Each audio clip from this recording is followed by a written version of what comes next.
What's the word, everybody? Welcome into the By the Horns podcast presented by Toyota. And Toyota has more all-wheel drive and four-wheel drive vehicles than any other brand. So find yours and shine on. Toyota, let's go places. Cam Smith, and you know who I'm riding with, none other than Drew Stevens of the Bigs. Drew, it's great to see you again, man, as we catch everybody up on the latest with the Chicago Bulls. One, how you feeling? Feel pretty good, man. Feel pretty good. Can't complain. How about you? I'm feeling good, man, especially coming off that win Monday night against the Detroit Pistons. I'm like, okay, we're seeing something from this Bulls team, but, you know, it's always one of those one step forward, two steps back when you look at the recent skid this Bulls team has been on, and you thought that they could carry the momentum from that major win against the Detroit Pistons after just giving up an insane amount of points the past two games against the Rockets and also the Cavaliers heading into Monday night's game, 287 total. But one, they held the Detroit Pistons to 112 points, and we saw Zach go crazy in the fourth quarter, 6 of his 7 threes. Vooch was Vooch, always steady. Kobe White with 25. It was just a full team effort from that group to get that win. So now you're thinking, bet. We beat a young, hungry Detroit Pistons that has been playing better basketball. We know the Milwaukee Bucks have had their struggles, right? I mean, this is a team that you can't look at, especially record-wise, as one of the best teams in the NBA, especially in the Eastern Conference, because they've been going through their own struggles. And you're thinking that maybe the Bulls could clip the Bucks, who they always play tough, especially in Milwaukee, but it wasn't the case tonight. The Bulls dropped that game 122 to 106, and so we're going to just unpack some things that really caught our eye in this game against the Milwaukee Bucks. And just starting off in the first quarter, man, it was AJ Green and Gary Trent Jr. Like, I'm going to just throw those two names out there. We're not even going to go into them right now, but to set the scene for everybody, Patrick Williams did not play in Milwaukee because he had left foot inflammation, that surgically repaired foot that he had. And it's a guy that obviously we've been wanting to see more from, especially when it comes to finishing his dunks, because he has a bad record when it comes to that and stat line with that. But also the Bulls are being precautious. Patrick Williams, according to Bulls PR, is back in Chicago tonight getting some imaging done. They're trying to have that inflammation go down. So he's going to be out at least a week. So we're not going to see Patrick Williams back when the Bulls return back home for their back-to-back home games against the Atlanta Hawks on Friday and the Memphis Grizzlies on Saturday. So that opened the door for the vet Torrey Craig to get some burn out there, Drew. Only played 3 games coming into tonight, a total of 17 minutes. But let's start there. That's the positive that we can start with this Bulls team, is just Torrey Craig being a pro's pro. Yeah, no doubt, man. He was, like you said, probably the brightest spot of tonight's game. This is a guy that was out of the rotation completely, has to step in and fill some shoes there left by Patrick Williams playing against his old team, his former teammate, and Giannis Antetokounmpo. And he brought it tonight. He didn't look like he missed a beat whatsoever, was knocking down shots, was playing with a certain level of intensity and a certain motor that we're accustomed to seeing him play with. We saw late in the game even he had a kind of a chase down block on Giannis and then ran back on the other end of the court, ended up kind of injuring himself late in that game. But that just goes to show you, with the score being what it was at that point in time, just that type of mindset that Torrey Craig, a grizzled veteran in this league, brings to this team, and being able to step up and fill that role in that starting lineup for this group. He played pretty well. He had 15 points, almost matched Patrick Williams' season high in his first start of the season. So it's not a whole lot more you can ask from Torrey tonight. Yeah, not at all, man. And with those 15 points, he had 6 rebounds. He had that chase down block, as you mentioned. He had a steal, but also efficient with his scoring as well. When you look at what he was able to do from 3 of 7 from there, and 6 of 10 from the field.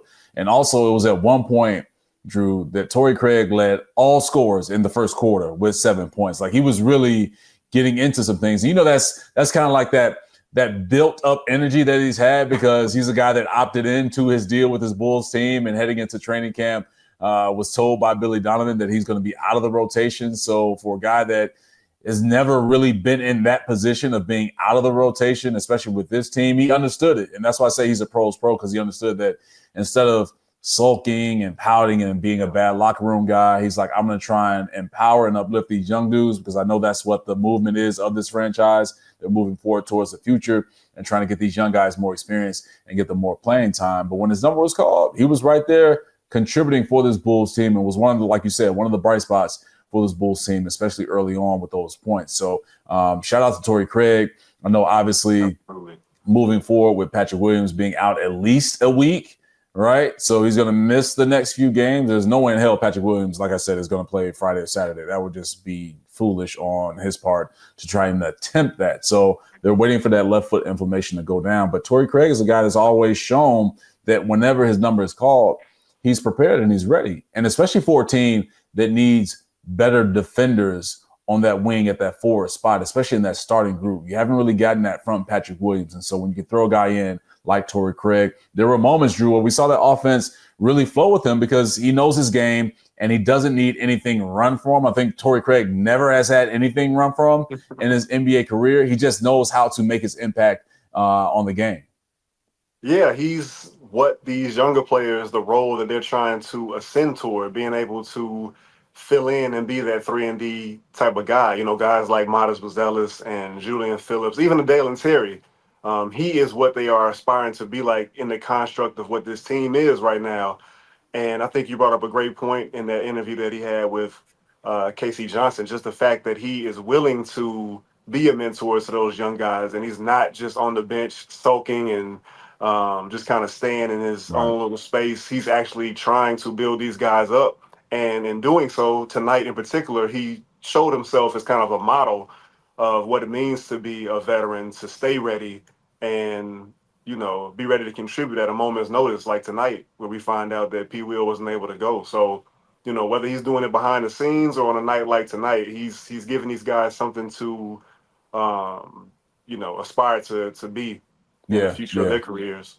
No doubt, man. I think it's one of those things where you can show by action and also lead by, you know, just with your words of encouragement and things like that. So he's doing both things. One other thing, I think it's maybe not for him.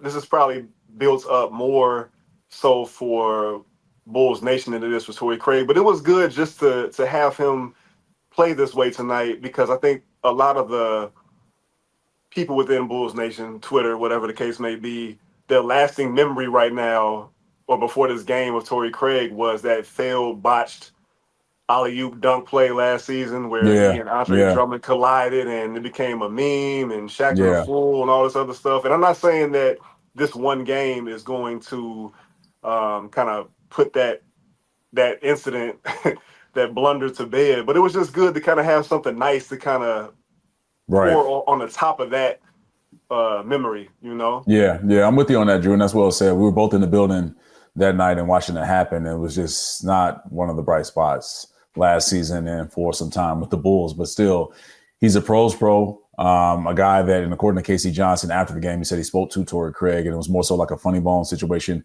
that he hit with that leg ankle area, so just had that tingling reaction, but said he's fine.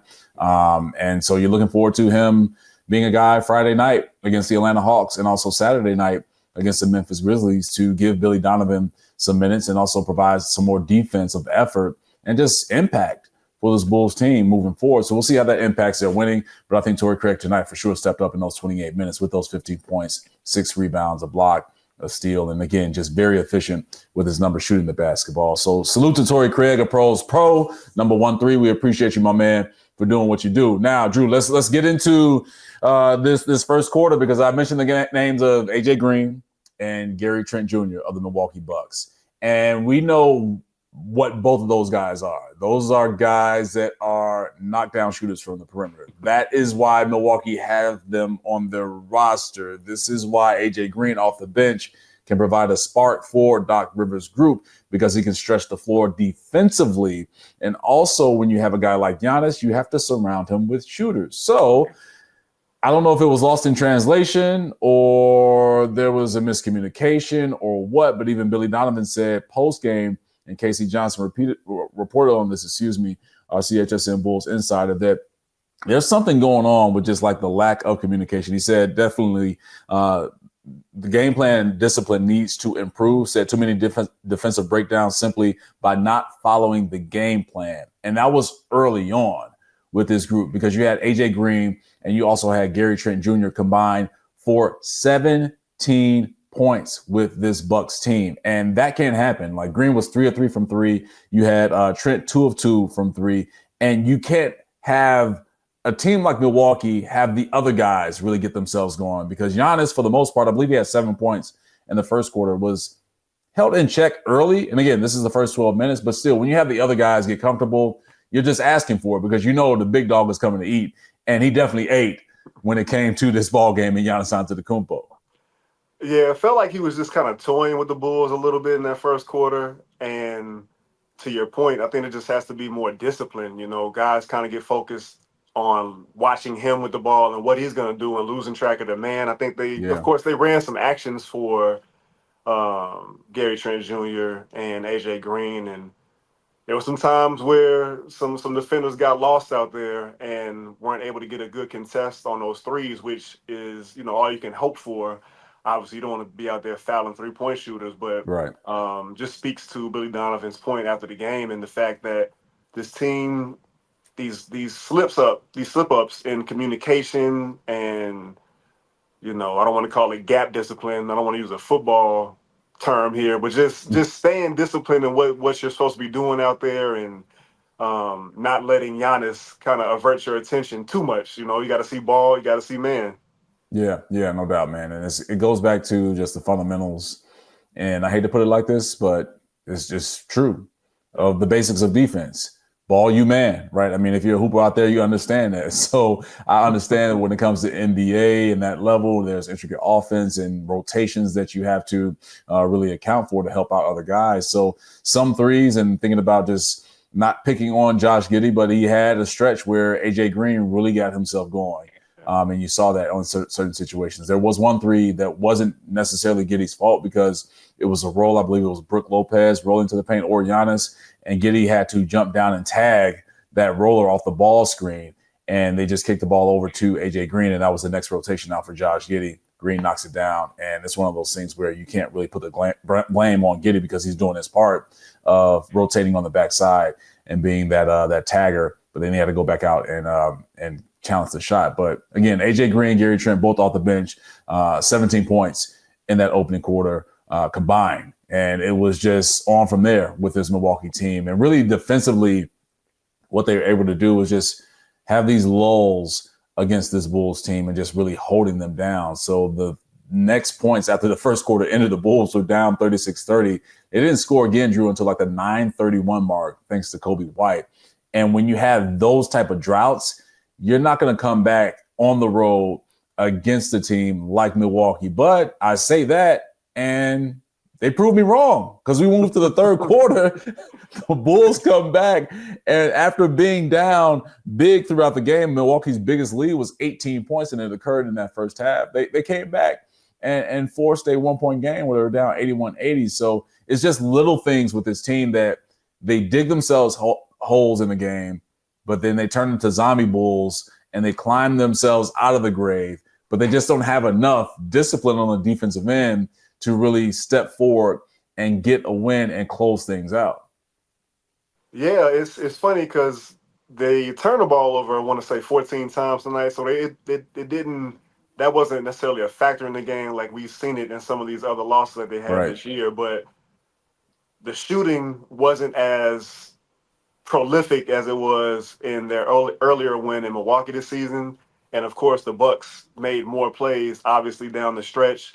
They got to the free throw line, scored in the paint almost at will. It felt like Giannis had 32 points in the paint compared to the Bulls at 34. So by himself, he almost outshot them in that painted area tonight. And they weren't able to make the plays that they needed to make late in that game. You got to kind of wonder about Kobe White, who we saw kind of favoring that left knee, I believe it was. He was being attended to at one point during the game. And, for this team, injuries are not something that they can withstand right now. We've already talked about Patrick Williams. Lonzo Ball is going to need at least another week before he even starts to ramp up. And potentially, Kobe White being out of this lineup, that's a huge scoring punch that you're taking away from this team, potentially. We'll see what news comes about on Thursday and Friday before the game. But these margins that they have, these margins that we continue to talk about after every game, whether it's a win or a loss, they continue to be squeezed. Yeah, small margin of error. And we've heard Billy Donovan say this almost after every game for this Bulls team, win or loss, where they have to clean up certain things. But when you have a guy in Billy Donovan saying that there's a lack of discipline when it comes to following the game plan, I think that hits to a lot with this Bulls team. And when you look at this roster, really the starting five, you have Nikola Vucevic, obviously a veteran, Zach LaVine, Kobe White, we throw Ayo Dosunmu, Josh Giddey. Like these aren't young guys that are the main rotational guys or starters with this team. And that's hinting towards a bigger issue with this group of whatever they're doing through their walkthrough or their time in the hotel, because they haven't had much practice time on the court. So they're going through their walkthroughs during shoot around or walkthrough at the hotel, is not being transferred over to the court. And this is, to me, I'm not in I'm not in the locker room pregame with the Bulls and listening to Billy Donovan go through his pregame speech, but I'm pretty sure just playing basketball and playing Division I basketball, the coaches go through keys to the game defensively, what we have to do as a final reminder before you go out for warm-ups, just to get that going, and also doing it in the final huddle before you go out into the court. So there has to be a continuation of that message verbally and following it up with action by this team. And it's not going to get easier because this is the NBA. And you talked about Kobe White. It's dangerous. When you look at Friday, Saturday, you have the Hawks, you have the Grizzlies. The Bulls don't play until next Tuesday, where they have a back-to-back on the road. They're going to go to the Wizards, I believe. They're going to be in DC against the Wizards, and then they go to Orlando to face that Orlando Magic team, and you come back home next Friday, the day after Thanksgiving, to play the Boston Celtics. So you can find yourself in some scary situations if that discipline isn't transferred over. Man, no doubt. And I don't know if there's not a big enough voice on the floor defensively for them, and that's the reason why we see so much of this disjointedness, or if it's just because it's aside from the usual suspects and Zach, Vooch, Kobe, and Pat. You have Giddey in there, and it's them just kind of filling each other out. I thought it was interesting during the game. They talked about how Wes Unseld Jr. has spoken to Vooch, and the two had a conversation. And Unseld Jr. was telling Vooch that he needs him to be more of a leader out there, be more aggressive. Yeah. And I think, they need somebody out there to kind of rally the troops, man, on their side of the ball. We saw some things Monday night against the Detroit Pistons with this Bulls team on the defensive end. Even I highlighted it with ISOCAM on the Chicago lead, where they were able to transfer defense into offense with some fast break points. And it was Nikola Vucevic on the defensive end. He had 3 blocks. And we showed 2 of his 3 blocks there. And it was, for me, this season, the most active with his communication I've seen Vooch this season. He was very active in calling out on the backside of the defense, pointing, making sure the guys are in the right position, and then also playing defense without fouling and blocking shots without fouling. So we've seen that from Vooch, and that's part of maybe that conversation and continuous conversation that he's had with Wes Unseld Jr., but it has to be continuous, though, right? I mean, you do it one night, you have to be able to continue that on for another night and nights to come, because that's what make up good ball clubs, right? It's the consistency of that. So to your point, it's like, all right, if you are going to show that you can do it, well, then continue showing that you can do it, and that could be a spark for this team. Absolutely, and Vooch did play well defensively in that game Monday night. I wonder if it's just a personnel thing too. The Pistons, no other team has a Giannis on their team. A guy that just relentlessly gets downhill and is drawing fouls, at a rate that's just incredible. And you're not doubling anybody on the Pistons. Exactly. I mean, no disrespect to Cade Cunningham, who I know has been balling. Like he's really been putting up numbers. I mean, he has 4 triple doubles the last time I checked in the NBA behind Nikola Jokic. But you're not gonna double Cade Cunningham unless he's just going off for like 50 or 60. So to your point, I see what you're saying with that when it comes to the double of Giannis and rotations and lack of rotations. the big reasons why the Bucks were really in control for the majority of this ball game. Yeah, and the Bucks also don't have a Damian Lillard. So you add that dynamic into it. I understand that, it's a different team, a different level of competition, even though the Bucks have been struggling. And then Vooch also, he's not one that's going to, we talked about this earlier, one of those earlier episodes. He is pretty good, decent at contesting shots, but he doesn't, aside from that Pistons game, he doesn't oftentimes challenge shots. And we saw that a time or two tonight with Giannis. Again, me and you here talking on this pod from the comforts of our homes. We don't have to be in front of that incredibly large human being and have to risk bodily harm to take charges or to get in his way. We've seen Giannis for sure in person on the court and even walking past him, past the media room and through the hallways of the United Center. That he's not a real human being. So that coming at you, I'm saying that coming at you full speed. Yeah. Sometimes you got to make a business decision, like Josh Giddey did on one of the plays where he could have taken a charge, but he just opened up that shoulder more just to say, you know what, I'll just try and swipe down and foul you. So, I mean, I get it, but maybe that's one of the sparks that you need. Somebody just is going to sacrifice themselves. And that's what we heard Stacey King say on the broadcast with Adam Amin tonight in Milwaukee is that, hey, you have a team that is in, I believe they're still in the bottom 5 of the NBA when it comes to charges taken. And so when you have a situation where you're saying, okay, Josh, if you slide over, and even if you attempt it, whether they call a block or a charge or not, it's just the effort to do that. Yep. I'm thinking as a player and as a teammate, like, man, Josh sacrificed his body to do that. That could lift me up and maybe lift our team up defensively, because if he's given that effort, especially with the criticism that he's undergone on the defensive end, then I got his back. Let me make sure that effort is not going in vain. Exactly. Who knows in what direction, how that could have galvanized the team. What better way to kind of ingratiate yourself with your teammates? I know it's been, 16 games now, but you step in front of Giannis and even attempt to put your body in harm's way and on the line in that situation.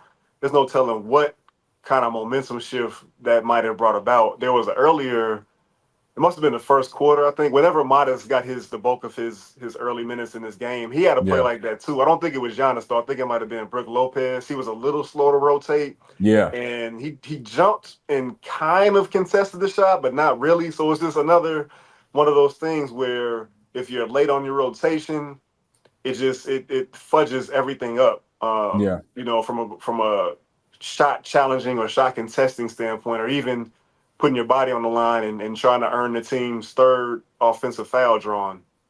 Yeah, for sure, man. It's a decision has to be made, like of what are we going to do on that end of the floor? Yeah. And I'm sure that conversation is being had with Billy Donovan and this Bulls team. Is like, we're going to have to make a decision. Either we're going to try and control this end of the floor and stay true to our principles and the game plan, or we're just going to go out and just not listen and not stay disciplined, and we're going to have these results, right? I mean, it's not for this team. Again, the effort is there. We see it. We see it, especially them fighting back. They've come back from double-digit deficits time and time again so far in this early part of the season.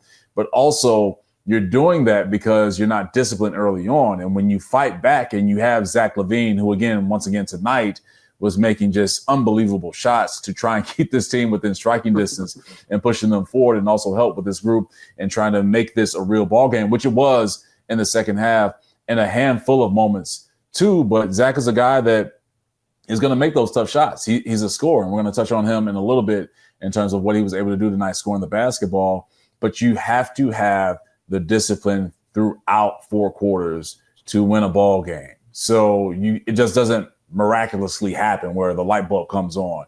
Like, it has to start early and continue on. Exactly. The focus has to be there. And if you're losing focus as often as this team seems to lose it, you wind up with a 6-10 record. You wind up with one of the worst point differentials in the Eastern Conference, and one of the worst records in the league, as it stands today. So again, this team knows what they have to do. We talked about it before. It's just a matter of them locking in and doing it. Every time we think that, man, maybe this team has, I don't want to say rounded the corner, but they get a win and we think that maybe they can get some momentum going. Right. They lose it the very next game. They still have yet to stack together wins this season. They have another opportunity coming up with this back-to-back against the Hawks and the Grizzlies. I know we'll maybe get into it a little bit. Yeah. Ja Morant won't play. I don't think Zach Edey's going to play. So they've got some, some ends here to change things up in terms of them being able to string together back-to-back wins. But again, they've got to lock in and focus, especially with Pat being out. And Right. again, we'll see what goes on with Torrey Craig and Kobe White. And those are also two teams that the Bulls came back from with those double-digit deficits.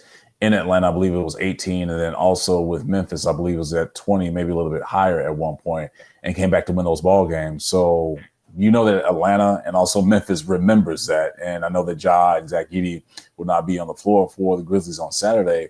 But still, this team, Taylor Jenkins and, of course, Quinn Snyder for the Atlanta Hawks, are head coaches that want to remind their guys that, look, they stole one from us. So let's go back on their home court and steal one from them. So it's got to be another all hands on deck situation for this Bulls team. And really every game, it has to be all hands on deck with guys on both ends of the floor impacting things. But let's get into this Zach LaVine point, because we saw Monday night against the Detroit Pistons, like I said earlier in the podcast, 6 of his 7 threes. My man had 25 points, just went into Jordan mode, where I'm surprised he didn't pull off the Jordan shrug, pull one of those. If you're watching us on YouTube, pull off the Jordan shrug. But if you know what the Jordan shrug is, you should know at least what it is. Then I'm surprised he didn't do it. But tonight was another powerful night for Zach LaVine, scoring the basketball, and also has become the number one guy and has been that way for a couple of, for a little bit now. So he has 72 halves, or done it 72 times, where he scored at least 20 points in one half. And that's impressive. So he's above names, of course, like Michael Jordan. And it feels like Michael Jordan is at the top, or top number 1, 2, or 3 in so many stat categories in Bulls franchise history. But he's had more than Michael Jordan, DeMar DeRozan, Derrick Rose, and Ben Gordon. So that's going back to the 96-97 season.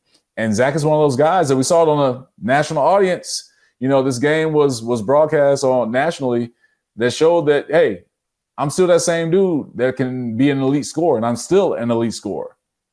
Yeah, for sure. Before we talk about Zach, though, that point you just ran down, and shout out to Will Gottlieb of CHGO for pointing this out, that stat you just reeled off means that Michael Jordan had 70 of those joints in 2 seasons. Yeah, That's crazy. That's crazy. Yeah. That's why I call him Big Mike in Chicago. That's why he's Big Mike, for sure. No, absolutely. But no, Zach LaVine, again, he's playing like the old Zach that we're accustomed to, but he's also mixing in some things that we don't see enough of in terms of the floor game, in terms of him looking as engaged as he's looked on the defensive side of the ball. Of course, he had 4 turnovers tonight. That was kind of a blemish on his stat line, but I thought that without looking at the numbers, his usage was up tonight. It felt like he was taking a lot of pull-up shots, a lot of tough turnarounds. Of course, he was hitting a great deal of them, but it just felt like the Bulls were leaning on him tonight more than they had been in games past. And the ball wasn't quite popping around either tonight. It's kind of a gift and a curse. You got a guy that's going off the way that he was going off and making these shots that he's making, that he's fully capable of making, but then it kind of takes, I don't want to say takes guys out of the rhythm. Yeah, but the ball just isn't hopping the same. But you get lost in that and watching Zach. And, as a hooper, when a guy has it going and you're off to the side watching him get going, you're like, all right, well, just you go do your thing. I'm not trying to interrupt it. We're going to try and get you the basketball situations. But when you cool off, now it's tough for us to get back into a rhythm and get things going. So I understand that point fully, Drew, that you were making, for sure. Yeah, but no, he's been looking great, man. He's been looking good. Yeah. It's just you wish he would have had a little more help. I think he was the only Bull in double figures at the half. I think a few more guys ended up getting there with him, but just not enough oomph tonight, man, at the end. Definitely wasn't there, man. So, again, the Bulls dropped this game against the Milwaukee Bucks, 122-106. We pushed it forward a little bit throughout the podcast, and speaking on the next 5 opponents for this Bulls team, and it's going to be a rough one. Look, they have the Atlanta Hawks, the Memphis Grizzlies on a back-to-back at home at the United Center, so hopefully they can draw something from that United Center crowd. I know that record doesn't look too good for the Bulls at home in comparison to the road. but still, this is a team that has wins against the Hawks and also the Grizzlies so far in this young season. Then next week, they'll face off against the Washington Wizards and the Orlando Magic on another back-to-back, but this time it'll be on the road. And they come back to the United Center the day after Thanksgiving on that Friday to face off against the reigning NBA champion Boston Celtics. So the work is cut out for this team. We have to see what team will show up. Can they stay disciplined with a defensive game plan and move it forward, Drew? Yeah, I mean, we're going to see what's going to happen again with these guys at the sideline. Who's going to come in? Who's going to step up?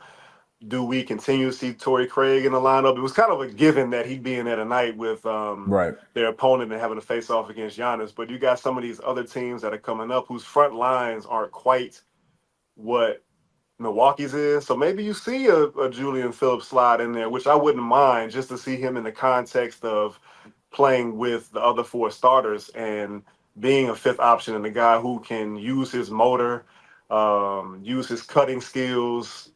He's pretty sharp on that side of the ball in terms of moving without the ball and just seeing what that means for this team. Obviously this is a season in which there's a lot of competing priorities. And I wouldn't mind seeing some of the younger guys get some time and hopefully be able to step up into these roles that they may need to fill coming up in this stretch. Yeah, and a quick note before we wrap, give a nod to Dalen Terry, give him a quick shout out because he looked good tonight against the Milwaukee Bucks in the 16 minutes, 10 points, 4 or 5 from the field, 2 or 2 from 3. And really, as we saw in Detroit, he got hard for the fight, man. So Dalen is starting to find himself off that bench for this team.